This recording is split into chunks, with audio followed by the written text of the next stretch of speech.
My name is Morgan. I'm the co-founder of Indika Saigon Station and Vibe Nation Beach Festival. I've always been on my own pretty much. So when I first moved here, I started to DJ reggae. I'm also a fire performer. I learned on YouTube. Yeah, I learned everything on YouTube. Even DJing, I learned it on YouTube. I learned music production. I produce music. I like to create projects and just start stuff. We wanted to make the place for us. It was not really like, okay, Saigon needs, it's like we need this in Saigon. It's more like a passion project, yeah, it's not like a business. We found the place, we found an investor, we just did it.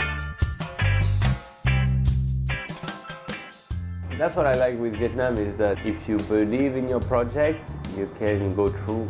We're really like a small world, but in this small world, there's a lot of good talent. There's a lot of DJs in Saigon. They can really play great music.